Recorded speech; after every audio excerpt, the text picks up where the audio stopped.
My name is Michael Graham. I'm a board member with the National Transportation Safety Board. Joining me today is our investigator in charge, Dan Baker. At approximately 10:15 a.m. Eastern Standard Time yesterday morning, December 18, 2025, a Cessna Citation 550 airplane, registration number November 257 Bravo Whiskey, crashed while attempting to land on runway 28 at Statesville Regional Airport here in Statesville, North Carolina. There were 7 souls on board the airplane. Unfortunately, there were no survivors. Before I go on behalf of the NTSB, I want to express our most sincere condolences to the families and loved ones who lost their lives in this terrible tragedy.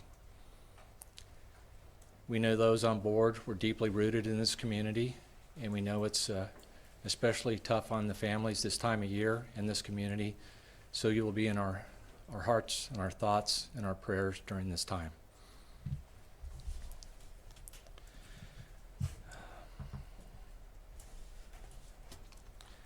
We do have a representative with us from the National Transportation Safety Board's Transportation Disaster Assistance Division here in Statesville, in contact with the family members of those who lost their lives in this terrible tragedy.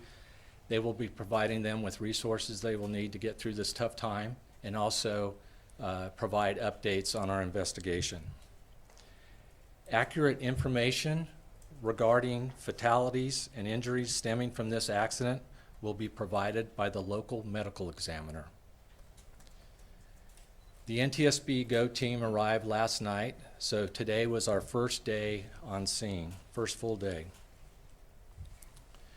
I want to briefly give you some background on who we are, our processes and procedures, followed by some factual information about the ongoing investigation, steps our team is taking here on the ground, and what you can expect from us in the coming days.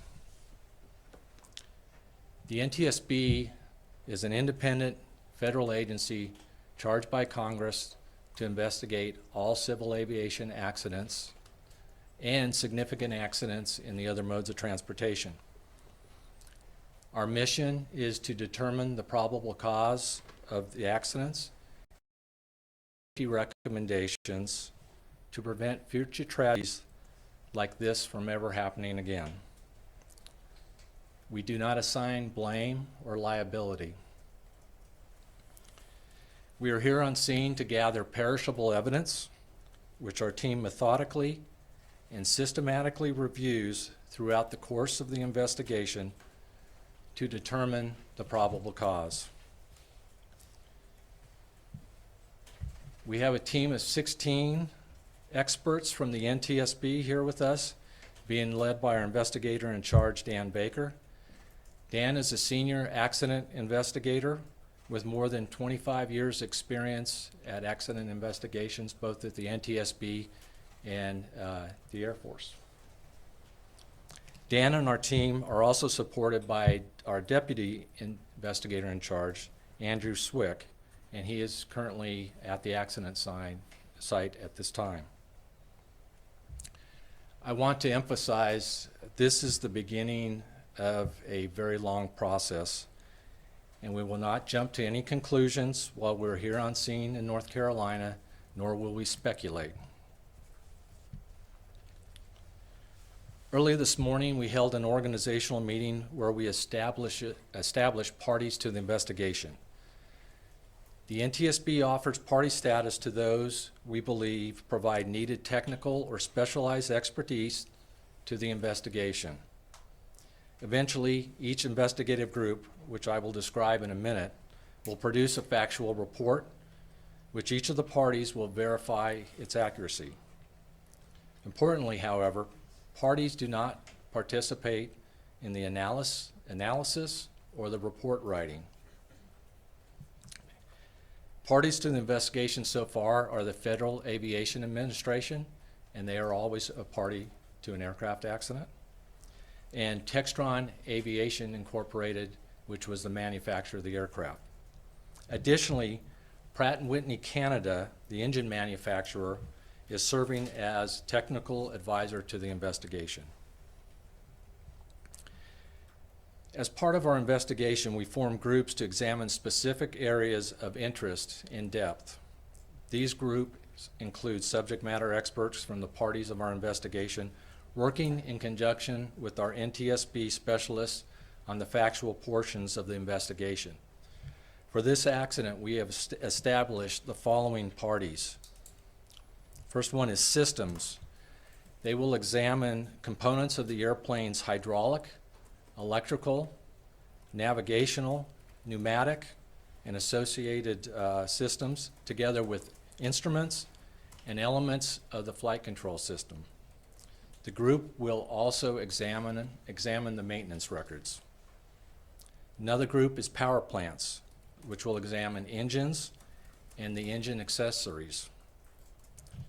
And the final group we have at this time, although we can add groups if necessary, is operations, which will document the history of the flight and the crew members' flight experience, training, and certification. A preliminary report of this accident is expected within 30 days. However, a full investigation lasts 12 to 18 months before a final report is released. The information that we provide today is preliminary, and it's subject to change during the course of this investigation. I would now like to turn it over to our investigator in charge, Dan Baker, to share some factual information. Dan. Thank you, Member Graham. The aircraft was manufactured in 1981 by the Cessna Aircraft Company, and it was registered to GB Aviation Leasing, LLC. The airplane had taken off at approximately 10:05 a.m. Eastern Standard Time, about 10 minutes prior to the accident. The airplane had departed from runway 28 at the Statesville Regional Airport. Preliminary ADSB data showed the airplane made an initial left turn to the west, followed by another left turn back to the east towards the airport, approximately 5 minutes after takeoff. The airplane then flew a left base turn to runway 28. The initial point of impact was a runway light stanchion located about 1,800 feet from the runway threshold. The airplane subsequently impacted trees, 2 other runway light stanchions, and the airport perimeter fence short of the runway threshold before coming to rest near the runway threshold. The airplane also came to rest oriented on an easterly heading. Post-impact fire consumed the majority of the fuselage and the inboard wing sections. All 4 corners of the airplane and flight control surfaces have been identified in the wreckage and the debris field. Both engines were present with the main wreckage.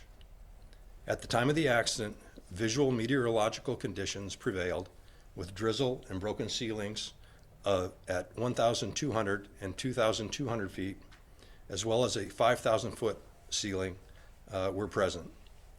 The wind was calm with 5 statute miles visibility. I will now hand it over to Member Graham for any questions. A few more things before I take questions. We are analyzing radar, ADSB data, video footage, witness statements, audio recordings, and more as part of our investigation. We will also begin coordinating wreckage removal as part of our standard investigation process, and we can move the wreckage to a safe location, make sure it's secure, and so we can follow up and conduct further analysis. I can also confirm that our team was able to locate and recover the cockpit voice recorder, the CVR, one of the black boxes from the aircraft. The aircraft, as we know, it only had the CVR, did not have a flight data recorder, nor was it required to have either one of these for this flight.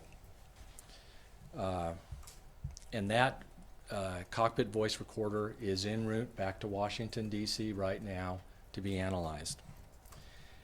I'd like to ask if anyone in the public has any photos, videos, door camera video, debris, or were witnesses to this accident. We ask that you please contact us via email at witness@ntsb.gov. Again, that is witness@ntsb.gov. We will provide further updates as they become available. Our team will remain here on the ground in North Carolina as long as we believe it is necessary to gather evidence for our investigation. You can follow the NTSB on X at NTSB_newsroom or on our website at ntsb.gov for the latest information. Finally, I would like to give a heartfelt thanks to in gratitude to the first responders who responded to this accident, as well as the medical examiner's office, the airport director, local and state law enforcement, and all those who have been assisting our investigation since before we arrived and as we arrived here on scene. I know they've been working very hard. We appreciate them securing the site for us and keeping it safe while we are here. And we appreciate all they have done. I will now take a few questions, but before I do, I would like to ask you to raise your hand. When I call on you, please state your name and your affiliation. Right here. Chris Benavides with CBS News. Just a couple of questions. Do we know who was piloting the aircraft? Chris's question is, do we know who was piloting the aircraft? At this time, we have been unable to verify who was flying the airplane. We do know 3 of the occupants did possess a pilot's license, but we have been unable to verify that at this time. But that's one of the things we're working on. And just a couple more questions. One follow-up, please. One follow-up, okay. Was there a Mayday call? The question was there a Mayday call? We are not aware that there was a Mayday call. Right here. Jordan Bianchi, The Athletic. The plane tried to return back to land. Do we know why that happened? Was it a mechanical issue or anything of that nature? The question is, we believe the plane was turning back to the airport immediately, maybe for some kind of issue. At this point, we are not aware if there was an actual issue or not. We are studying a lot of things. We are trying to get recordings from the various frequencies that the aircraft may have been on, and any other witness statements that may have heard anything on the common frequency. Right there. Gary Robertson, Associated Press. What can you tell us about any indications of any problems with the plane as it was going out and then coming back in? The question is, what can we tell you about if we know of anything of any issues or problems with the airplane as it was going out and that it returned to the airport? At this point, we haven't been able to verify anything. We've seen things in the media and stuff like that, but that's not verification. We're talking to witnesses and we're trying to look at or listen to recordings and whatever to see if there was any issue, but we haven't been able to verify anything at this point. Right there. Joe Marusak, Charlotte Observer. What was the duration of time from takeoff to the crash? The question is, what was the duration of time from takeoff to the crash? It was approximately 10 minutes. Right there. Chris Peterson, WXI TV. Have you had the opportunity to interview witnesses yet, and what kind of information have you been able to garner from those witnesses? The question is have we had an opportunity to interview any of the witnesses at this point, and what kind of information have we received? At this point, we are doing some interviews right now on site. We're looking for additional witnesses. That's why I've put that out during the briefing. But we don't have anything to share. It's much too early to talk about any of that, and that would be go into our analysis section. Let me come over here. Anybody over here? Jen Cardone, Queen City News. Was this C-550 Citation jet single pilot or 2 pilots approved or required? The question is, was the Citation 550 single pilot or 2 pilot approved? The answer is both. Okay. It depends. I believe that at this point there is a waiver that you can have to single pilot operate that aircraft, and many Many pilots of this type of aircraft fly this aircraft single pilot with the waiver, and it can also be flown with a crew. Stephanie NASCAR Spectrum News, did the weather play any role in this accident? Question is, did the weather play any role in this accident? Well, the weather was visual flight rules, but there were low ceilings out there, and there was heavy drizzle at the time. So that is one of the three things that we really mainly look at. We look at the people operating the aircraft, we look at the aircraft itself, and then we look at the environment, and the weather is one of those we look at and will look at very closely. Let me come over here. Dave Verity with WSNC. Off the end of the runway, into that golf course area, that roadway right there, can you talk about some of the damage? I saw your guys out looking in that area today. Some of the things you found out there. Sure. The question is about what is some of the damage we've seen just short of the runway 28 that we were looking at today and continue to look at. As Dan had said, the first contact was with some of the approach lighting system. There were several approach lighting systems coming to that, lights coming to that runway that were hit by the aircraft. There was also a tree line on the edge of the golf course before hitting the service road or the aircraft perimeter road out there. That many tree limbs and the trees were knocked down and broken off at that point. Just quick follow-up. So did it hit the ground prior to getting to the runway? Do we know if that happened? The question is, did the aircraft hit the ground prior to getting to the runway? The response to that is yes, it did hit the ground before getting to the runway. Outside the fence of the airport, would that be accurate to say? Or near the fence? The outside the airport, at the fence is what the question is. It's right in that vicinity is where the witness marks are. Thank you, So sir. we're still evaluating that at this time. Right here. Katie Solt, WBTV. Was the proximity of the trees to the runway believed to be a factor at all in the plane's attempt to make an emergency landing? The question is, was the proximity of the trees to the airport a factor in the plane's ability to land at the airport? The airport actually sits a little bit up on the hill on the plateau, so the trees would have been in line with the lighting above the ground. So we do have witnesses that said the aircraft came in very low. Okay, can you over here, right in the back? Dan with Firewire Communications. The plane took off on runway 10 by what we've been able to see online, and it came back to land at runway 28. Have you talked to the airport director to see why there was any reason he didn't land on runway 10 and made the turn to go to 28? So the question is, the aircraft took off on runway 10, and when it came back, it landed on runway 28. We are still evaluating why. As we looked at the winds, either direction would be appropriate. You normally want to land into the wind. There was reported no wind at that time. So that's one of the things we're looking at this point. It's going to be some time to get to that. Have you been able, I'm sorry, Dave Verity with Channel 9. Have you been able to determine if there were possibly maybe some other aircraft in the area that forced him to make the go-around? Question is, were there maybe some other aircraft in the area that forced him to go around? At this time, we're not aware of any, but we're looking at any radar, ADSB data. I don't think we saw any initially on the ADSB data out there that there were other aircraft.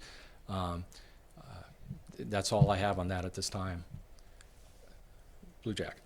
Joe from Charlotte, Joe Marusak, Charlotte Observer. Just a follow-up question. What was the length of the debris field? The question is, what was the length of the debris field?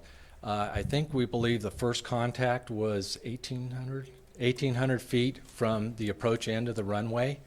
So it's fairly long, and it is scattered wide and out. So it's going to take some time to document all of that. We were unable to get our drone launched today with the high winds. So we want to get that digitally documented with the drone here, hopefully tomorrow, and we'll get a better idea of how wide and how much debris is out there. Right there.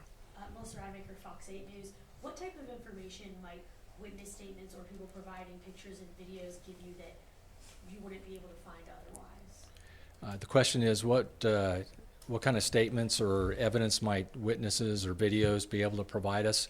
Videos sometimes will tell us a lot, give us additional information about maybe where the aircraft first struck the trees or something like that. Additional video on approach would be really helpful to us to get an idea of how high or low that aircraft was. Witnesses sometimes with something they heard, something they saw, things like that. We've received a lot of things, but we have been unable to verify any of it at this point, and any of it as being credible. Right there. Gary Robertson with AP. There have been some media reports about one of the victims texting a family member saying, quote, "We're in trouble." Are you aware of that text, its veracity, and/or is it playing a role in your investigation?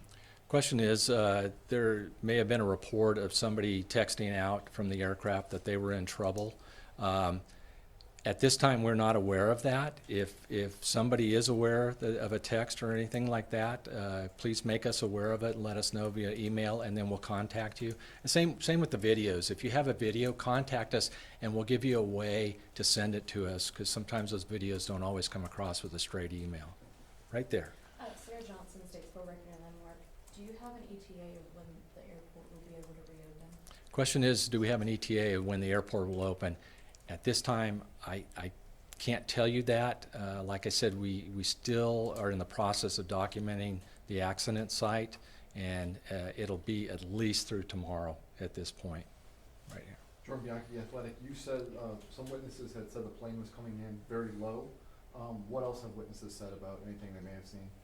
The question is, I made a mention of some witnesses talked about the aircraft being very low, and you're asking what have other witnesses said.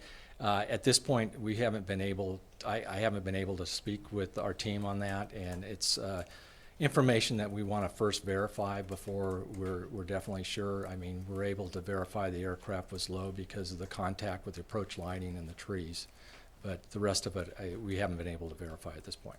Two more questions. Right there. A follow-up, this specific type of Cessna, have there been past issues or crash investigations with this specific type of plane? Maybe how many, how prevalent? The question is, have we had similar investigations and crashes of this aircraft and everything? We do a lot of crash investigation out there, and there's quite a few every year. I say this aircraft has been around a long time, and there are quite a few of them still in service. So I would say, aviation's very safe, and I don't see any specific issues with this aircraft that are significant compared to any others at this point. Last one. You may have answered this earlier. How old is the aircraft itself? How old is the aircraft is the question. It was manufactured in 1981, and there's a lot of aircraft out there that are a lot older than that. As long as you keep up with your maintenance and inspection programs that all these aircraft should be on, they can fly for quite a long time. Okay, that's all I have. Thank you. Thank you. Thank you, guys.